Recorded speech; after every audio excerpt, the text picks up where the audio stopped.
Hi, everyone, and thank you for joining us. I'm J.R. Jameson, the Executive Director of Indiana Campus Compact. I want to welcome you to Building Using First-Year Seminars to Examine Community Engagement, presented by Dr. Holly Gastineau Grimes, Assistant Professor of Political Science and Director of the First-Year Seminar at Marian University, and Dr. Michael Slavkin, Assistant Professor of Counseling in the Department of Psychological Science and Counseling at Marian University. If you have questions during today's session, please feel free to drop them in the chat at the bottom of your screen. There will be plenty of opportunities for Q&A throughout today's session, and I'll now turn it over to the presenters. Thank you so much for that warm introduction. We're excited to share our program with you today and get started. So again, I'm Holly Gastineau Grimes. I've been at Marian for about 8 years, and I've worked with First Year Seminar for 6. But I'm going to go ahead and hand it over to Michael to introduce himself again and go through what we're hoping to accomplish with you today. Thanks, Holly. My name is Michael Slavkin. I've been with Marian University now for about 6 months. So I'm very new to the institution, but not new to community engagement or FYS. So we're going to share a little bit of both of those things. Our hope for today is to have really a collaborative, interactive conversation. So if you have comments, if there are things that you'd like to ask, feel free to put those in the chat. We're also going to have 2 opportunities here in about 10 to 15 minutes, and then again at midpoint to answer any questions and have more of a dialogue discussion. So feel free to put those comments in the chat, and we'll get to those certainly here in a few. But our goal for today, our objectives for today are really to talk about how civic engagement leads to the conference focus, which is on the notion of the common good, capital C, capital G. We're also going to look at civic awareness and how it is that as faculty, we can help students to have a better understanding of civic engagement and what it means to be civically minded. That's an important component for college students today, especially today, but certainly at any point.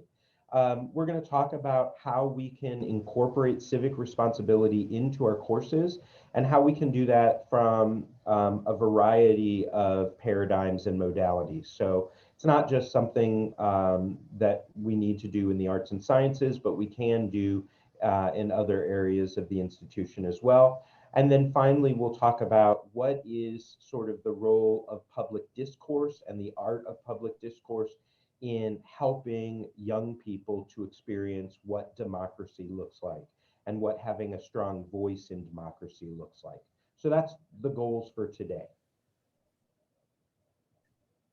Okay, so first we wanted to give you sort of a backdrop on Marian University and who we are, so you can kind of see where we're coming from with our first year seminar and civic engagement as well, and then have a chance to talk a little bit more about why first year seminar is important in your institutions and how you've developed that. So at Marian, we're here in Indianapolis, Indiana. If you haven't heard of us, we're a small Catholic Franciscan school. And by Franciscan, that's really our universal appeal, and it taps directly into civic engagement. It's these principles of dignity of the individual, really celebrating diversity, looking at peace and justice where we're called to serve in our communities, reconciliation, healing through difficult times in our communities and those relationships, and then also looking at good stewardship, really nurturing not just the environment, right, but our communities. So we have really about 2,600 undergraduate students and a 13-to-1 student to faculty ratio. So that gives us a really nice ability to work hand in hand with students on our projects with them or their own individual projects as we go forward, really getting a chance to know them, invite them to ask us questions as we go along their journey. And our first year class ends up being about 425 plus students. That way we can make sure that we're hitting all of our first year students and getting them into a first year seminar in that first fall semester that they're joining us, when they're really looking for a sense of community, camaraderie, and needing to practice those skills essential for success. When we look a little bit broader, if we bring in our part-time and full-time students, as well as our graduate students, we've got about 3,800 students. And we have really a vibrant mix of students coming and joining us from 45 different states, 33 different countries. So this gives you sort of a platform of where we're coming from, just generally as an institution. So our first year seminar, originally we had a 1 credit hour more orientation course that many institutions have had. But in 2008, when Kuhn was really talking about high impact practices, we started looking at the value of adding a more comprehensive first year seminar to our selection of courses and making it a requirement for our students. So those high impact practices, right, range from intensive writing courses to undergrad research and bringing in diversity learning. You know, there's a broad spectrum there that we'll get at a little bit later, but the first year seminar really is one of the founding touchstones. So we expanded our 1 credit hour into a 3 credit hour course so that we could really focus on not just skills, that's included still getting to know your resources, but also how to have a chance to practice intellectual curiosity in the classroom. So we generally have about 20 plus sections. This past fall, we had 20 sections. Going into 2021, we'll have 23 sections in the fall. We always have a few in the spring if there's a need for repeats or if someone had to drop the course and transfers coming in also. Generally, they have about 18 to 20 students. So this is a little bit larger than our 13-to-1 student faculty ratio. But the nice thing is this gives us a chance to still break the students into groups for discussion activities, but it's also large enough so that they are meeting other students on campus, especially outside of if they're involved in athletics and already coming in with a cohort, or if they're coming in as a group. This is expanding their base. So the way our courses work, though, they get to choose what kind of session they want to take. And we've got 2 tracks currently. We have about half of our classes where instructors pick their own theme. And we've had themes, and we do have themes on everything from the Wild West, outdoor immersion, to Harry Potter. Those themes then are tied together with a common reader. This year, that's Spare Parts by Joshua Davis. And then they have some common assignments that are generic in nature, but they have the same look and feel, even though they're bringing in a different theme for their specific course. So that's about half of our courses. And then this past year, we developed a specific sort of ready-made theme, My Marian Journey, that basically has a bit more of a pulse on civic engagement. But students can choose between either of those different paths that they would like to take. And of course, they're offered at different times to make it work with their schedules. The first year seminar, I'd like to kind of take a step back and say, all of them sort of came from a student-driven initiative. So as students were exiting, they do sort of an interview with their senior advisors. And some of the students voiced a want and a concern to our faculty in English, saying they would have really liked a safe space where they could practice the skills for college success. What does it mean to have discussion in the classroom, or to read deeply, or to question and get comfortable with some of the topics they would be exploring more as they go further. So that's really also part of where we were coming to build our 3-hour course for students. All of them, whether they have the specific theme or whether they are focusing on this new My Marian Journey theme, are coming from our first guiding principles. So they all share this in common. We want them all to be grounded in faith. The Franciscan values is what we're kind of pulling on there, that really do undergird all of civic engagement and community building. This idea of intellectual curiosity, which is essential for communication when you're looking at specificity and substantiation in your writing, but also in your speaking and listening to others, but also seeing professors and instructors get excited in sharing their own research, their own hobbies, right, in that lifelong learning experience. We focus on building relationships, of course, fostering that community on campus and between their first year students, but also students in their sophomore, junior, senior years coming in to be models of how and what it looks like to be a college student, but of course making important friendships too. But then also with faculty, staff, and in the broader community, and here we're part of the Indianapolis community. This is really bringing them in contact with different perspectives, right? Different perspectives that they haven't perhaps been in touch with before. And then student services, we definitely want to put them in contact with everything from the writing center, essentially. That's essential, right? For that first semester, the speaking studio, the library, but also career services where they can look at self-exploration if they need to change a major or if they're not sure what they want to do with their major. Counseling and consultation services on campus. We have a student pantry if needed, but then we also have resources like our Eco Lab where students need a reset in nature that's apart from everyone, or maybe just a chance to go in and wander through some of our art galleries. So we put them in touch with all these different resources. And then track to graduation is the last piece that we emphasize throughout, of course, where we really want to empower students that it's not just your advisor putting you on this path to how you're going through your 4 years, but it's you empowering them to get ready for those advising appointments, or if they are unsure how to move forward in a class, helping them, being there with them to feel empowered to go to office hours, meet with their instructors, help them see how to send an email or get in touch. That's intimidating as a first year student taking those steps. So just briefly before we break here, I'd like to touch a little bit on what we've done this past year with our theme, Your Marian Journey, Making an Impact. So this is sort of the new pilot program that we put in place. Next year, half of our classes will be doing this theme, or they might be bringing in some components of this.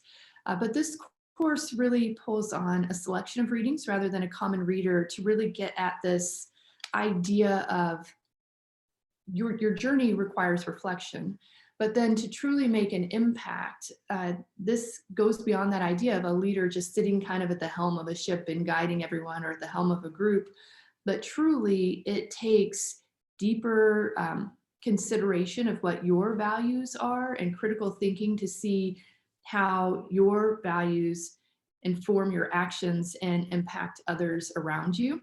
So it really, takes personal reflection and understanding of your community. So we've built signature assignments around this to kind of help ensure that we can get this theme across to our students. It still has the skills essential for college success, everything from time management, right, to the writing and the communication skills, research skills in the library involved. Even this idea of, how do you embrace a growth mindset? But it also includes self-exploration and reflection and several points to be able to do that, along with these community engagement pieces. And that comes from Kinsey and also builds on how Jennifer Koop has talked about this need. And if you can, in the first year seminar, if you can bring in more high impact practices, front load them in that first year seminar experience, you can really build this class to benefit students even further, right? As long as it's in an integrated and comprehensive manner as you're going through. So this gives us a chance to bring in those collaborative assignments. It's a high impact practice, or bring in diverse and global learning experiences as high impact, and bring in some undergrad research, or maybe even ideas of what research looks like to students that they might not have thought about before. And then of course, the service learning and civic engagement. So we're excited to keep building on that. And so I want to pause at this point, and Michael can jump in too, but what we would really like to see is if you have questions at this point, or if you want to jump in and talk a little bit about what the importance of your first year seminar is at your institution, whether you've been making changes or if you've been moving in the same direction as you've been going forward. So Michael, I know you can see the chat. Do you see anything coming in for us? Oh my gosh, there are tons of comments. No, nobody's made a comment yet, Holly. It's very unfortunate. I'm not going to call on people, but I mean, I may have to. So yeah, and can you guys? I assume, do you guys have first year seminars or first year experiences on your campuses?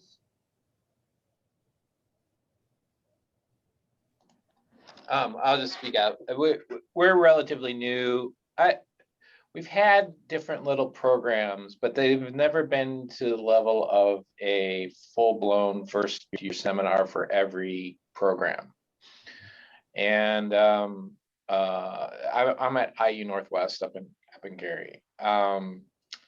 And so we're just learning and trying to get our feet about us and see how effective it's going to be.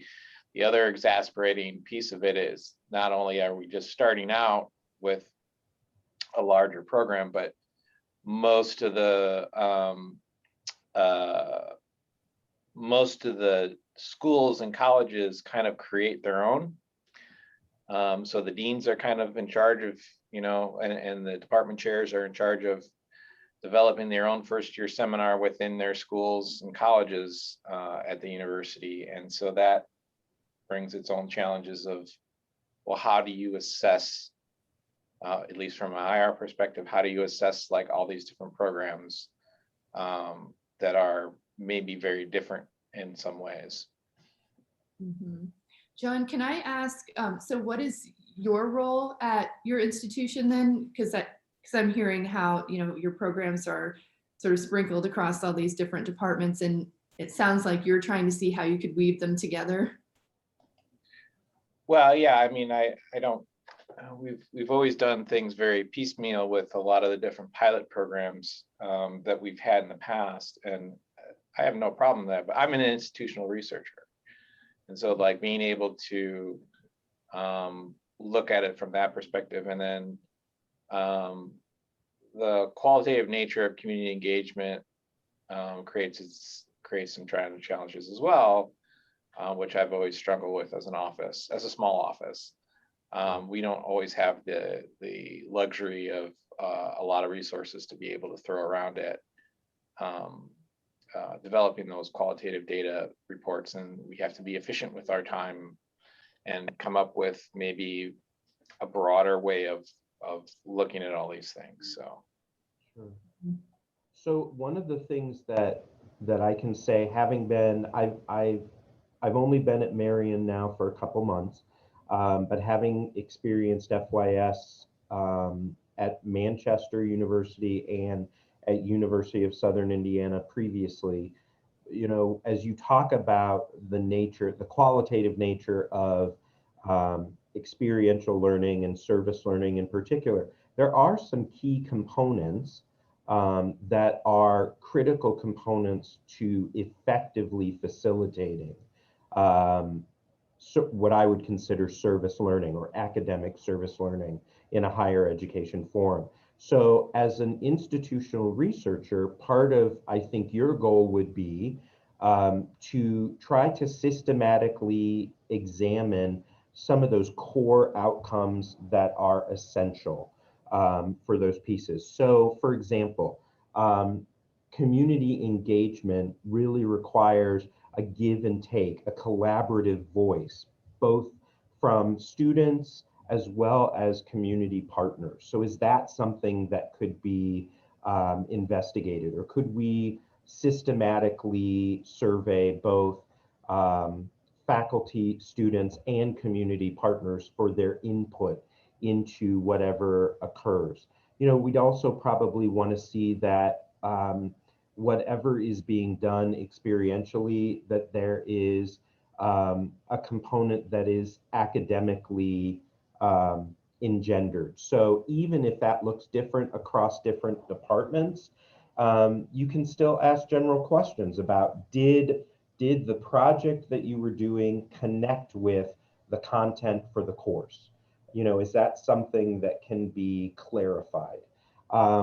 we also have a question from Catherine about how does this work maybe connect with um, perhaps some cultural competencies? And that's a critical question that, what we do on campus, it's essential that we don't have the mindset of maybe just straight service. So in the past, we may have gone into the community and done unto the community. We as academicians, we know what we're doing. We're going to go into the community and we're going to do unto people because we know their needs better than them. And culturally, systemically, that's a really loaded and biased approach. And so part of what we try to do is, and I'm so appreciative to have Holly to mention this and to front load it, is we work with the community. We investigate with the community. What are their needs? What are the specific needs?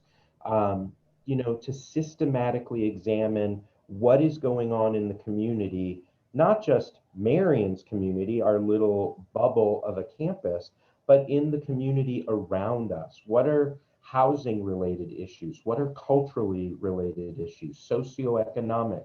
What are the roles of schools within the community? Or are there other needs? In our little area of Indianapolis, there's food insecurity, and we have food deserts in our area. And so how are people afforded the opportunity to maybe have access to fresh produce or opportunities for local resources as opposed to foodstuffs that might be genetically modified and things like that? So there are all different ways to maybe target specific needs and then sort of tailor that back. Catherine mentioning cultural competence, those are some key determinants that could be used in an evaluative system. So I would hope that we could look at some of those key things, and we'll talk about this in a few, to maybe target in building a formalized assessment system for this program.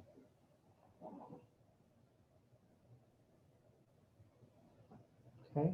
Any other questions thus far? I think that really gives us a great segue, that second question, into to the next piece that we wanted to go into, Michael. Definitely, thank you.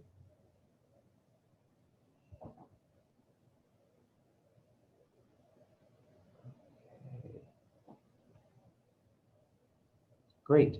So yeah, it kind of does very nicely. So as we were just talking about, civic engagement and civic mindedness is something that I think can be explored from a qualitative perspective.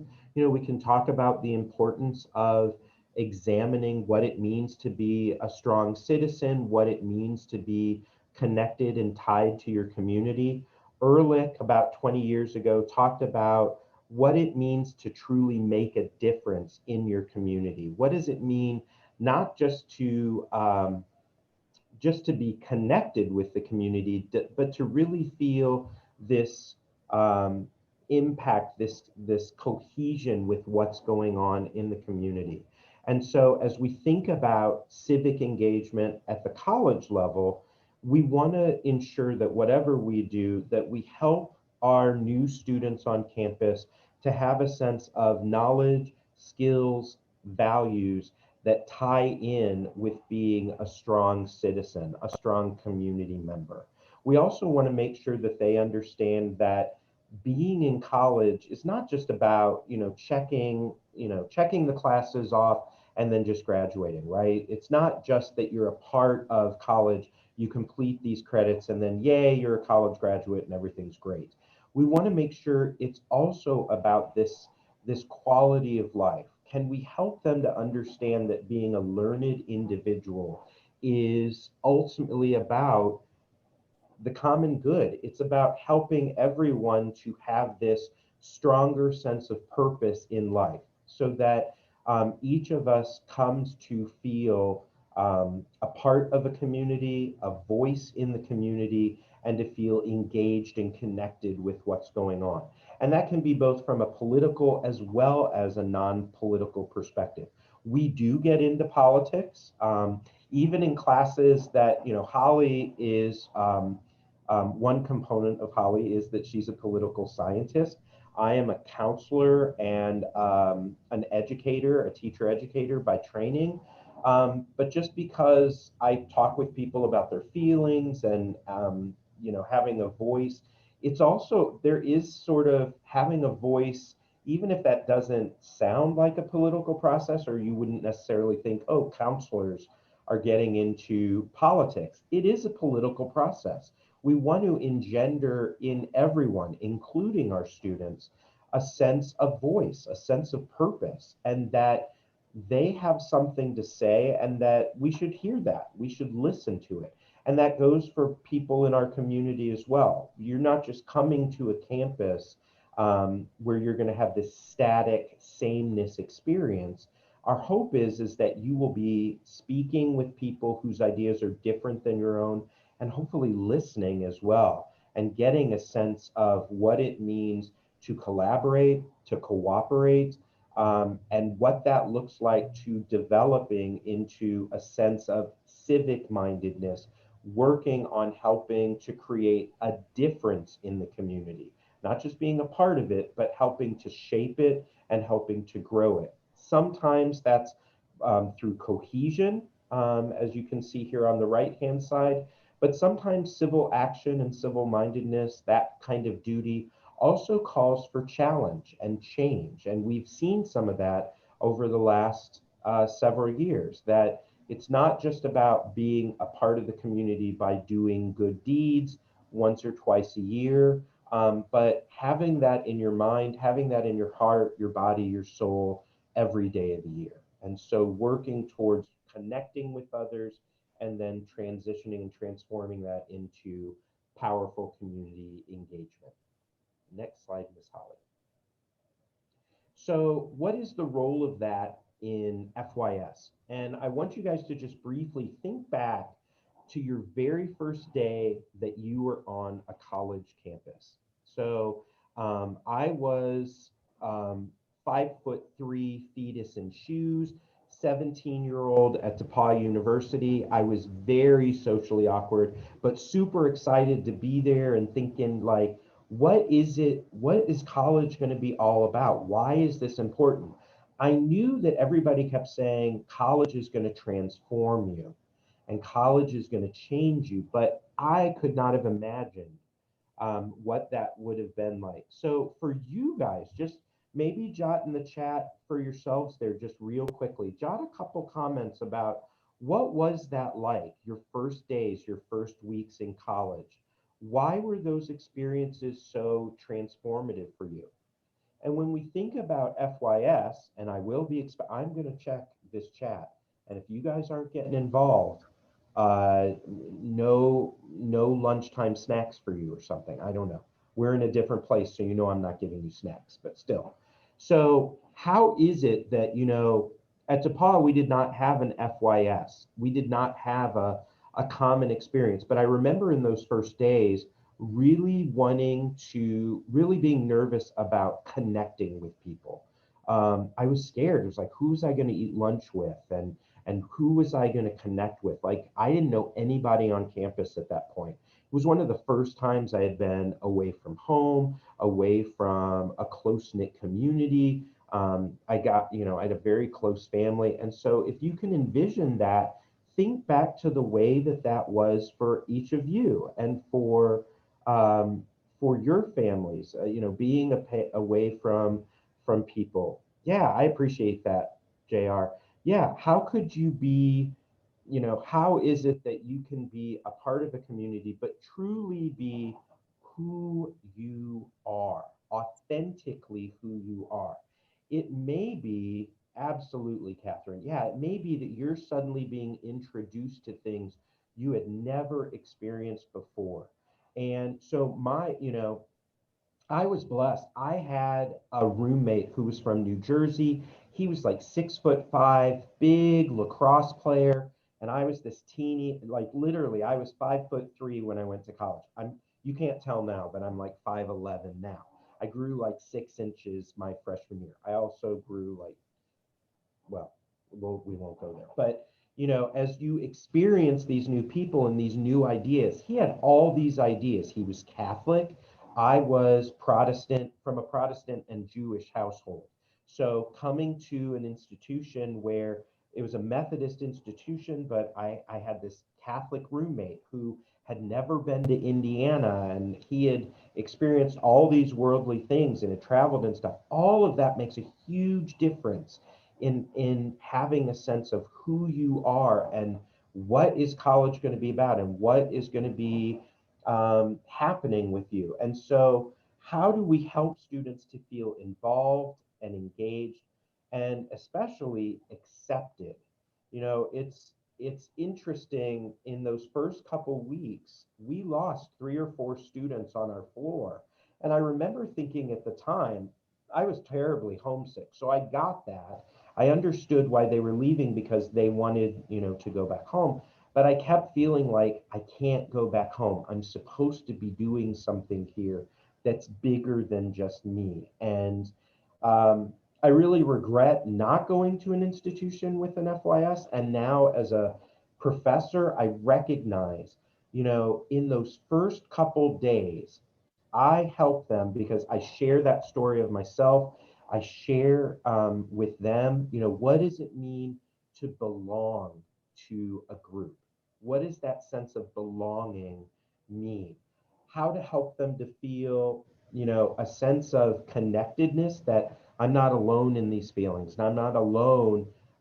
Even though I may not know a lot of people on this campus, I'm not alone in that feeling of loneliness and maybe loss and maybe confusion about who I am and who I'm hoping to be. And so a lot of what we just do in those first couple weeks is really about creating a sense of collaboration, creating a sense of what it means to belong, what it means to connect with other people, not just people who are similar to you, but to also start to appreciate how people are different than you, and how important it is to recognize that you're coming to this place for very different reasons, but we're going to work on it together and we're going to learn from each other, which I think is a really neat opportunity.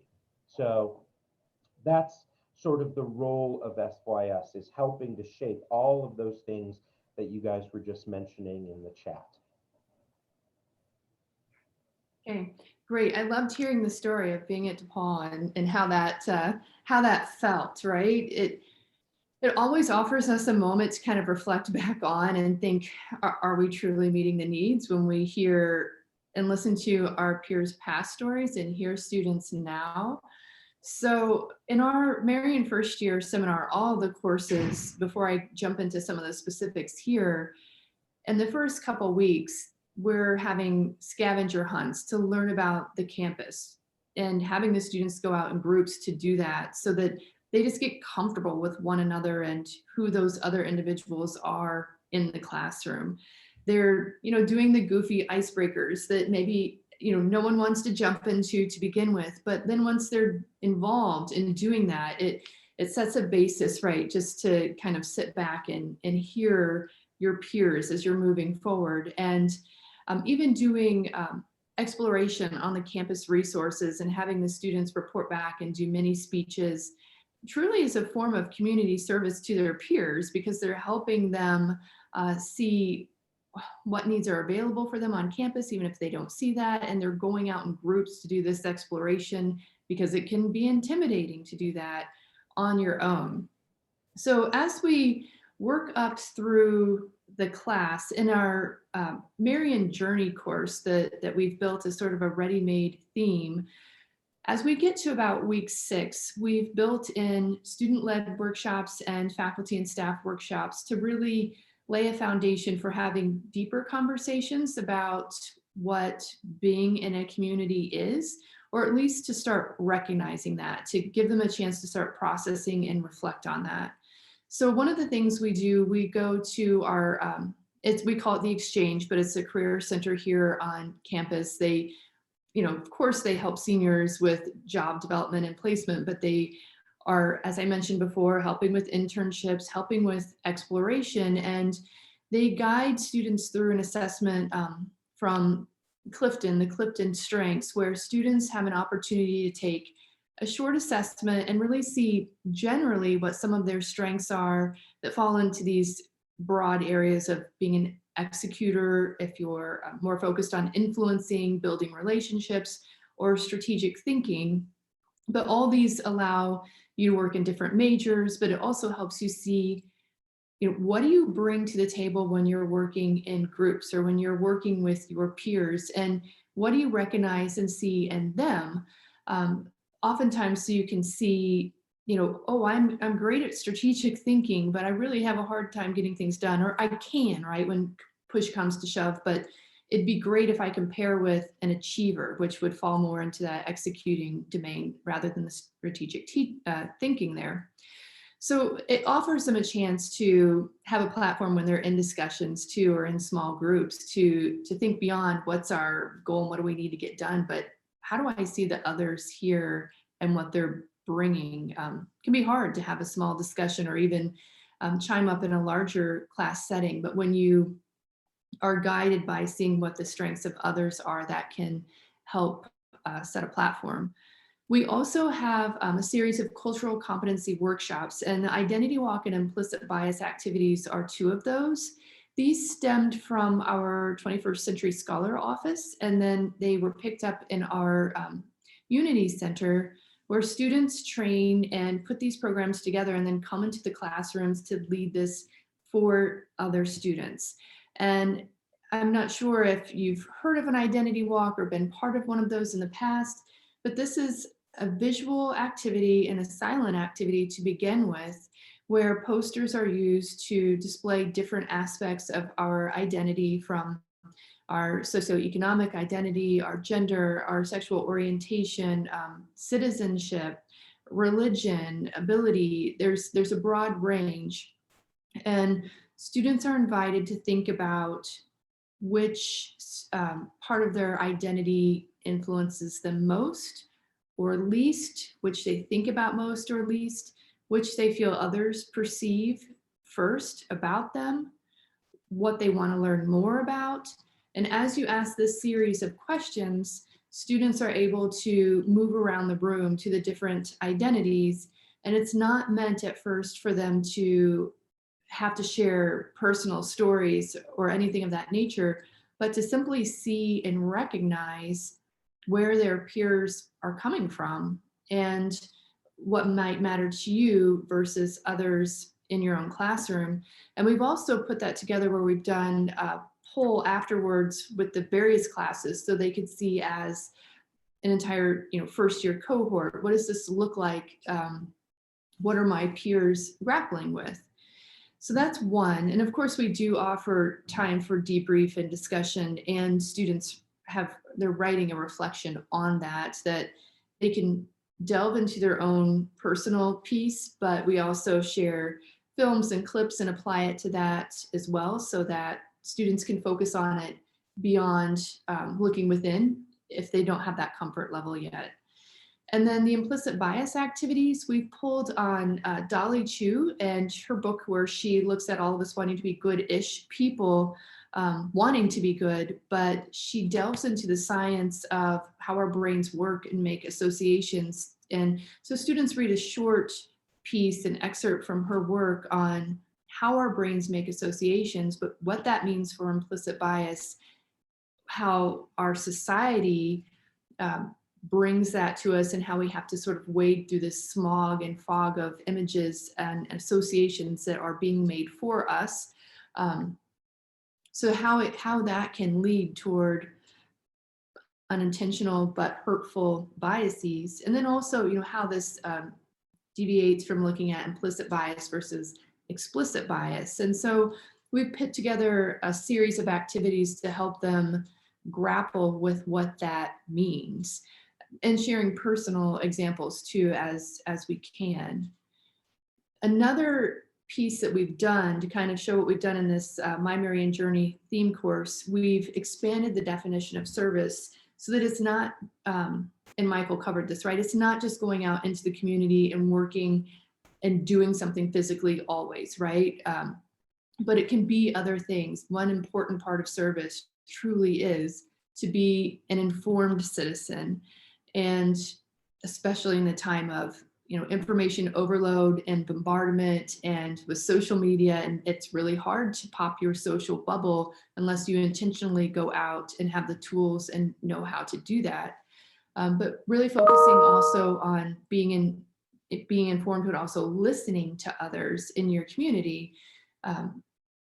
We like to talk, we like to share our stories, right? But listening to others and validating their experiences, making that more seen and visible as we go forward.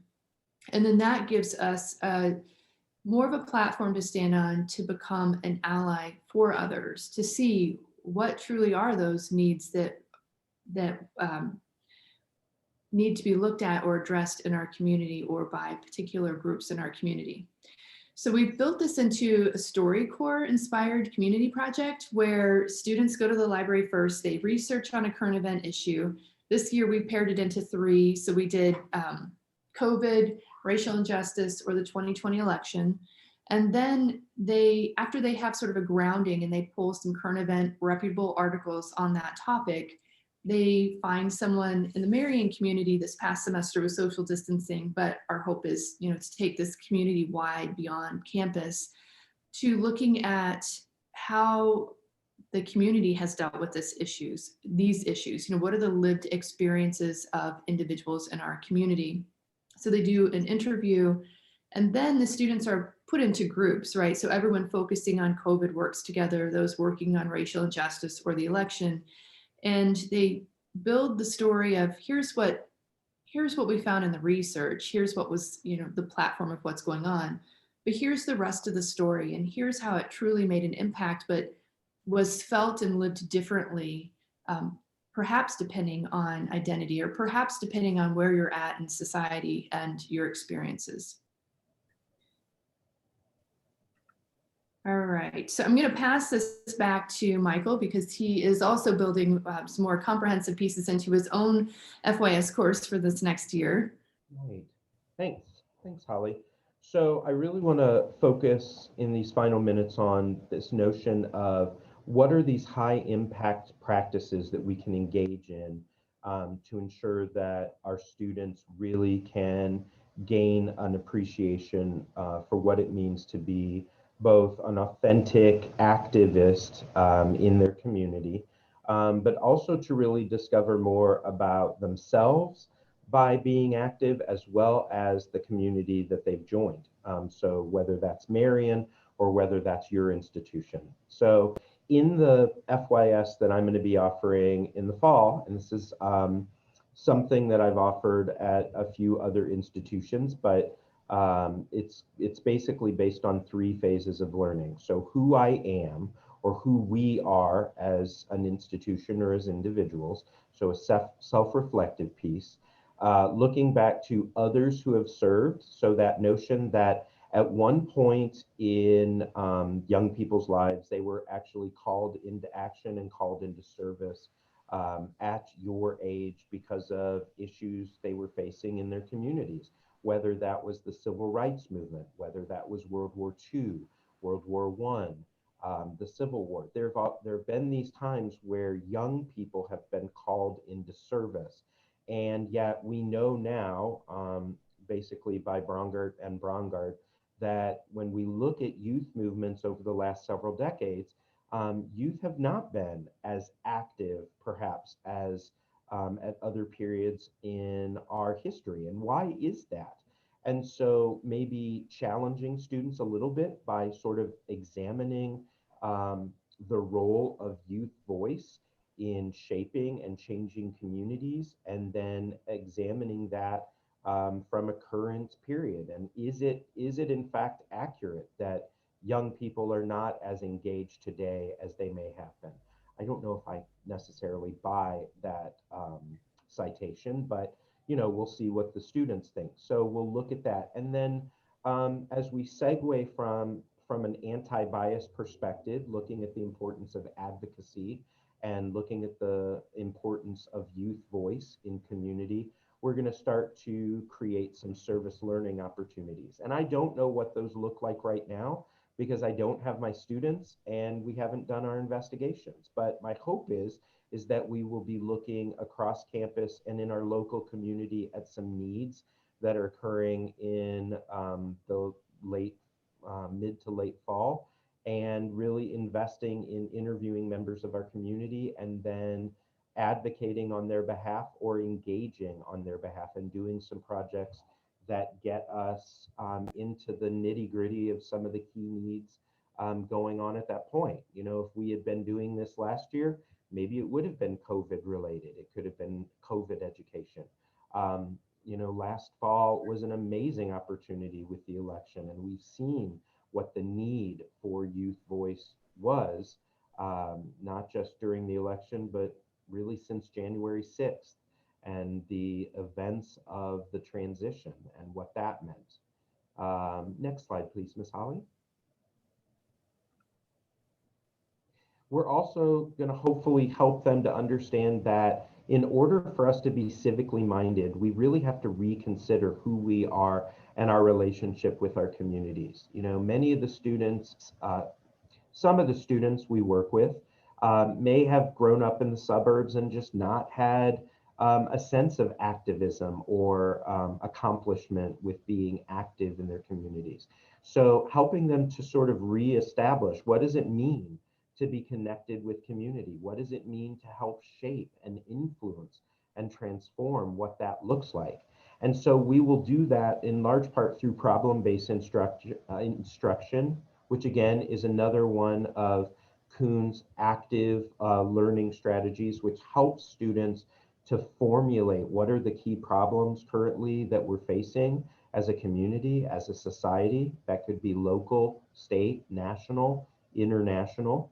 To examine that, to apply some of the knowledge that they already have, but then to dig a little bit deeper, which is, the goal again of college, is to sort of look at those analysis skills and then begin to really try to analyze and explore from a new way of understanding what the problem or the issue is. And then hopefully, if we're doing our jobs right as FYS faculty, we should be able to help them to learn what to do as a result of that. How do we use that newfound knowledge to transform, to be socially active, and to be responsible in our communities? So the title of the FYS that I'm going to be teaching next fall is called Belonging.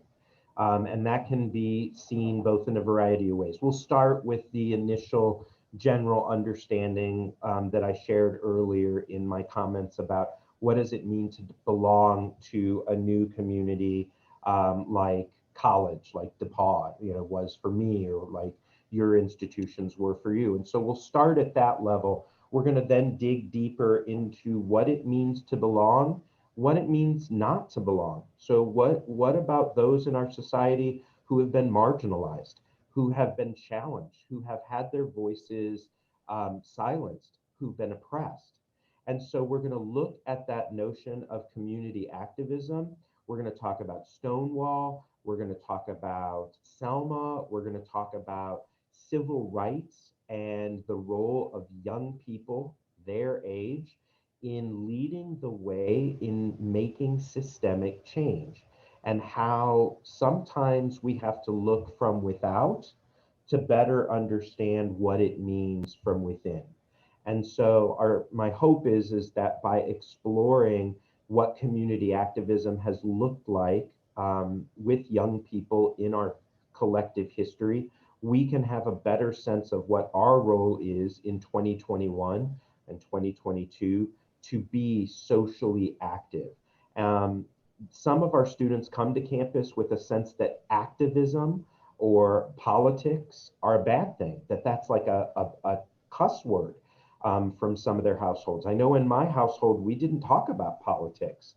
at the dinner table. That wasn't allowed. That was part of my family, but then you went to the other family's house and, ooh, Lord, if you didn't talk politics, then clearly you were ignorant and you needed to get aware of what was going on in your community. So the cornerstone of FYS, as Holly's just mentioned, is helping them to see their part in events that are going on in their world.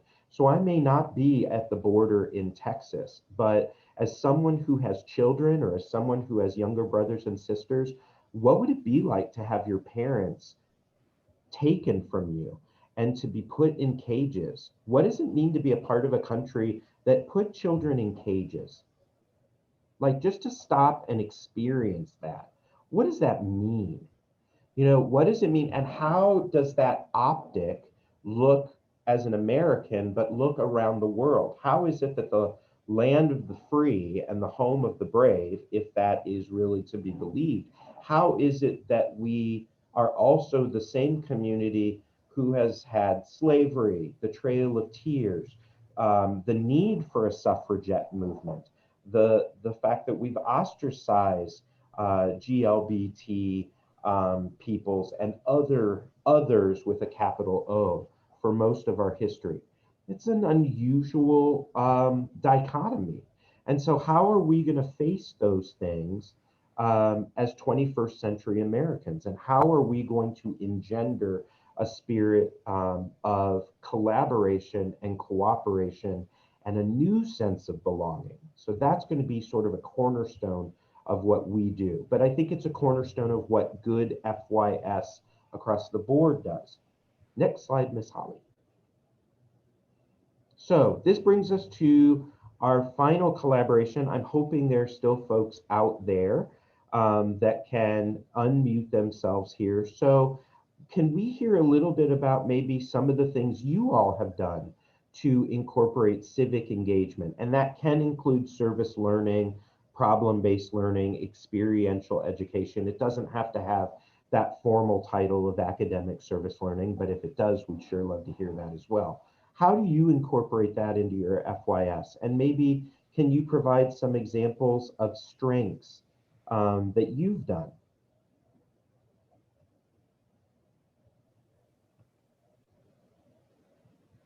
Oh, Patty, I'm so proud of you. Thank you.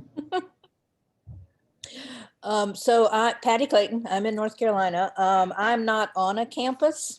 I work as a practitioner, scholar, and a consultant with a bunch of campuses. And first year seminars is certainly an area of a lot of energy, a lot of intent. So I put into the chat a few minutes ago a link to an article that came out of a group at Kansas State University, reflecting on their first year seminar in which they integrated service learning. Holly, it's kind of like yours. I think they may have had like 900 students enrolled in different sections of it, and they were trying to do, and so they reflect on some of the challenges and how their project evolved over time. So I think that's an interesting example. Another one that I've had some experience with is at IUPUI. We worked for a couple of years there to pilot integrating first year seminars into themed learning communities and connecting, it was 3 courses with service learning. And so developed some tools and frameworks for how you would have a cluster of instructors and staff and students all engaged in one service learning initiative together as a way to integrate across the 3 courses. So I thought that was a pretty interesting approach. Excellent. Yeah, thank you for that. And we'll check out that link for sure. Yeah, I'm really interested to see what they tried to do with, especially with an even larger program, right? Trying to bring activities and pieces that several could take advantage of and use. It's interesting to think about the collaboration in the organization too, to try to bring several instructors together and hit on their strengths. I would love that part, Holly. Yeah. Yeah. One of the things that I had done previously, Patty, was I had worked with, so I was working in teacher training and was largely offering an FYS to students who were going to be in a practitioner-based field. So education, social work, nursing, and we had a program in like kind of like a sociology / criminal justice. So that anything that was going to be practitioner based. I worked with an English professor and an economics professor, and we all taught courses on creativity. So the English professor taught about creativity in the arts. The economics professor talked about creativity in the workplace or in business. And then I talked about creativity kind of in the classroom or in the practice.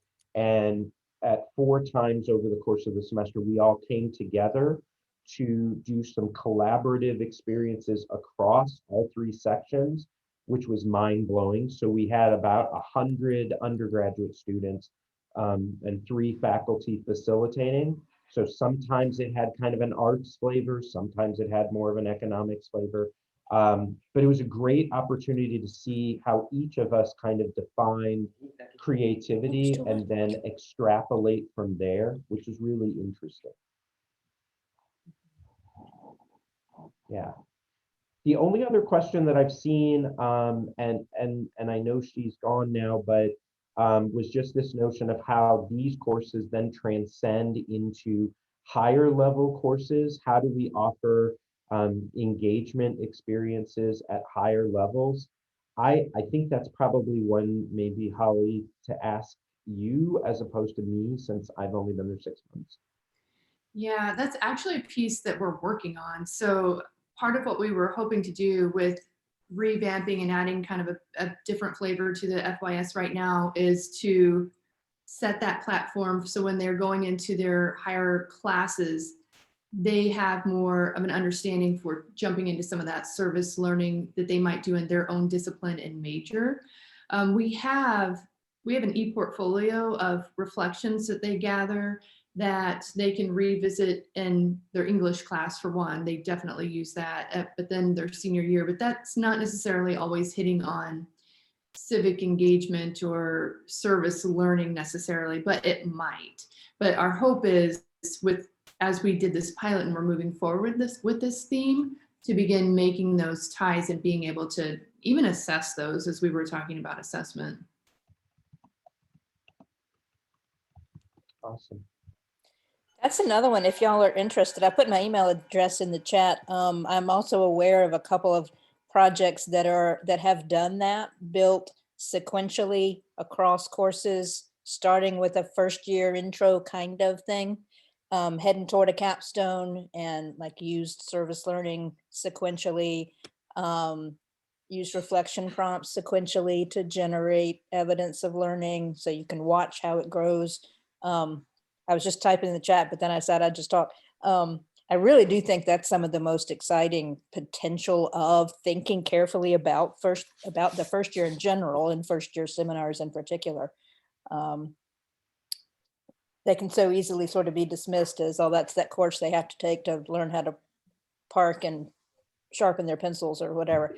But there's so much potential to build like that and make the whole process so much more coherent. So I'm delighted to listen to the intentionality with how y'all are thinking about that. And again, feel free to reach out if you want, and I can try to connect you with some examples and learn more about what you're doing.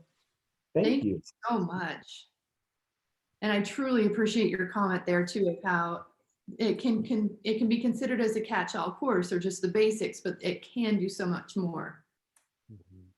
It should be doing so much more, as Michael was saying. Yeah.